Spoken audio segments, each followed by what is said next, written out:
inspired by keto and low carb. In the last years I tried a few diet experiments. One of them was eating for 1 hour in a single day, which I did for 30 days and then some more. But the 30 days was fairly straight apart from one exception. I also tried to go lower on the carbs. I also tried to go almost keto.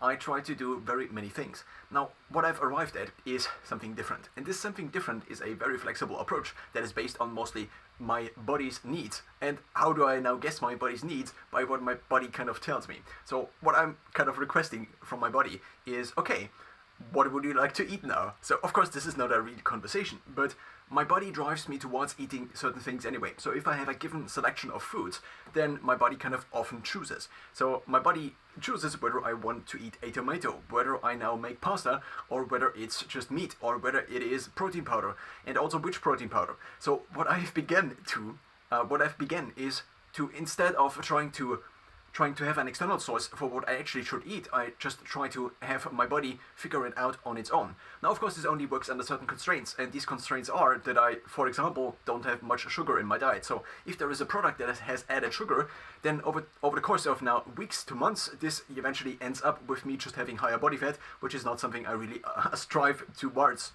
There are also so many other differences. So what if there is winter? What if I 2 times a day do cold exposure? What if I now do rowing for 60 minutes in the gym compared to a day where I just do strength training? It's different depending on how much I slept. It's different depending on how much baseline activity I have. It's different compared to how much steps I took. But I think I do not have the necessary computational power available with my system 2, as defined by Daniel Kahneman and Amos Tversky, to figure out this thing, which is nutrition, on my own. The only thing I can do is kind of architect the choices of my body a little bit better, I would say. So what I now have in my kitchen is lots of food powders. I do have different protein powders. I do have oats in a powdered form. I now also have already ordered wheat in a powdered form. For many years I thought maybe I am gluten intolerant.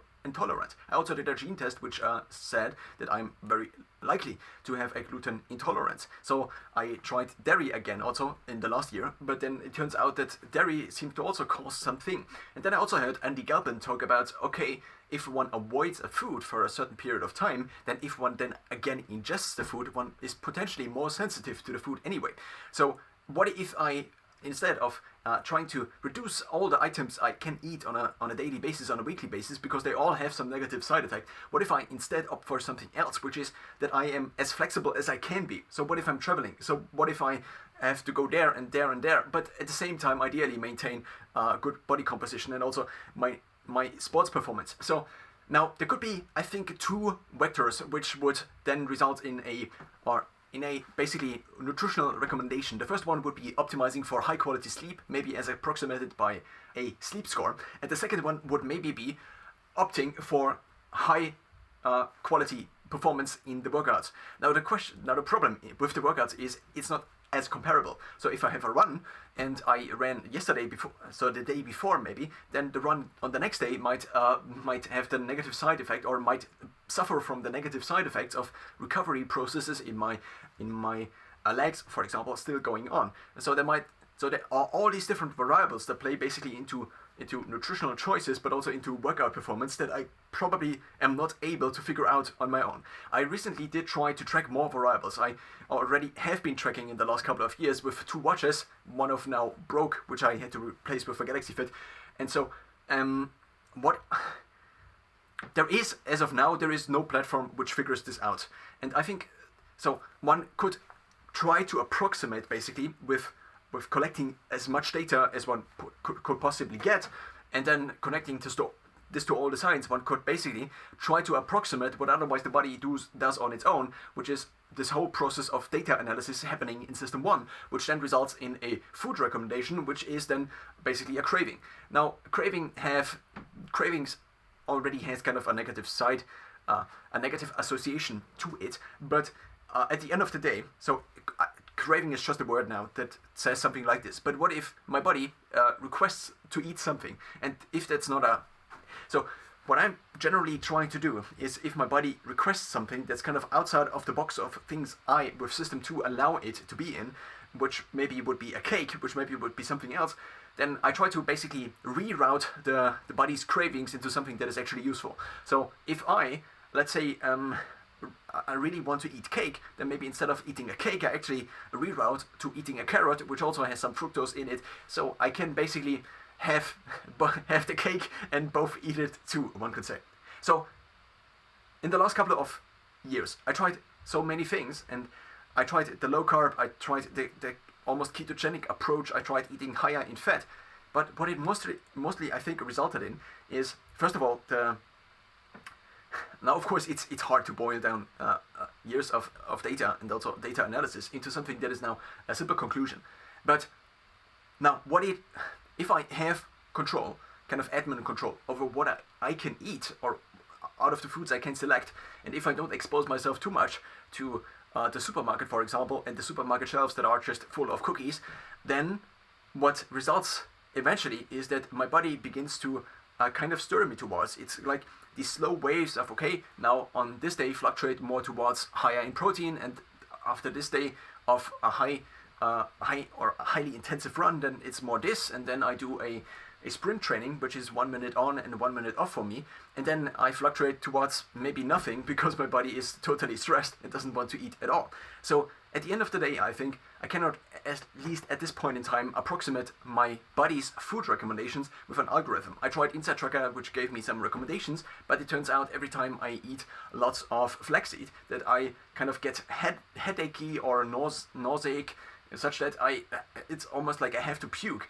And maybe I ate too much, but if my body, it's not me who decides how much I eat. I heard this once, that kind of, if one takes a look at food, then the body already knows before basically eating the first bite how much of the food will be calculated, because otherwise the body cannot basically, in the time it takes you to eat the first bites, calculate how much this nutritional value it needs of. And so the body already kind of determines this before, apparently, at least that's what I heard. And so what I've now more and more began to do is to try to use the data source, the incredibly valuable data source that is kind of my own system 1, which is my subconscious, and use it to my advantage as now system 2, and basically just allow a better communication flow between those two by potentially also restricting some data, by potentially rerouting some data, but mostly I try to listen to my body more, which sounds ridiculous, but at the end of the day, that's maybe some common language that describes best the process which I now kind of operate on in order to find out what my body at a given day actually wants. In terms of performance, this has actually now resulted in me again being able to have very good cardiovascular workouts. I recently, in the last couple of weeks, my VO2 max began to increase from 57, so the Garmin running estimate, my VO2 max began to increase from 57 to now 59, and that's something that probably would not have been possible if I just had drunken protein powder all day. There is also, I think, something to be said about a mix of very many different things, and the more selective one gets and the more things one excludes, because this causes some negative side effect, the less food choices one actually has, and then if one has less food choices, then the overall mix of nutrients might not be sufficient to have a certain need met. This could be a certain mineral, this could be a certain something else, but the more kind of different foods one keeps in circulation, I think that that the body has kind of availability bias, which would make sense if one thinks in evolutionary terms. So if I went by this field of strawberries, and then a week later my body needs lots of fructose again for some reason, then it would remind me of this field of strawberries if I pass by a route that is kind of close to this. And so what the body then would do, or it seems to make sense that the body would do this, is to kind of have a recency bias of all the foods one has ingested recently, because these are probably to a higher likelihood available in terms of eating, such that the body can then optimize basically the food ingestion for what is actually available. So if one then reduces basically the foods in circulation, one reduces also the foods that are in this availability bias heuristic pool, and therefore also reduces the body's choice, and therefore also resulting in a worse potential